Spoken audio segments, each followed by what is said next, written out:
Hello বন্ধুরা, তো এটা হচ্ছে বাগবাজার ফেরিঘাট। তো আমরা এখানে এসেছি গঙ্গা স্নান করতে। তো বন্ধুরা, পুরো ভিডিওটি তোমরা দেখতে থাকো, তাহলে বুঝতে পারবে কোথায় যাচ্ছি না যাচ্ছি। তো আমরা বেরিয়ে পড়েছি। এটা বিরাজ স্টেশন।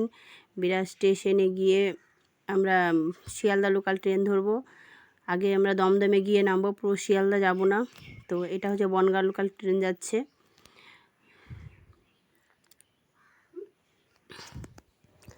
তো শিয়ালদা লোকাল ট্রেন চলে এসেছে, আমরা চেপেও পড়েছি। এরপরে আমরা দমদম স্টেশনে গিয়ে নামবো। তো দমদম স্টেশনে নেমে পড়েছি।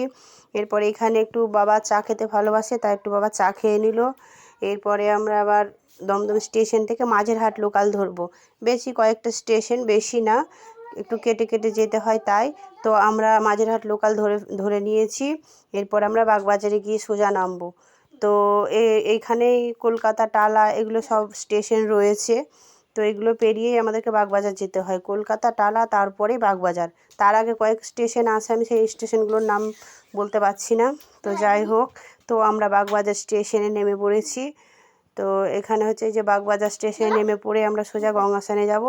তো বন্ধুরা, আমি বেশি ভিডিও লম্বা করলাম না, জানি সবার হাতে বেশি সময় থাকে না পুরো ভিডিও দেখার জন্য, লং ভিডিও দেখার জন্য। তো আমার ভিডিওটা আমি এখানেই শেষ করব। তো চলো একটু গঙ্গার ঘাটটা আমি দেখিয়ে দিই। এটা হচ্ছে বাগবাজার ফেরিঘাট। তো আমরা এখানে স্নান করব না, আমরা স্নান করব মা সারদার ঘাটে। তো এইখানে একটু স্নান করার পর আমি ভিডিওটা করেছিলাম, তাই শেয়ার করলাম। পরে বাকি ভিডিও আমি পরে সব শেয়ার করব। তো আমি আমার ভিডিওটা এখানে শেষ করলাম বন্ধুরা। পুরো ভিডিওটা যারা যারা দেখে, তো অসংখ্য ধন্যবাদ।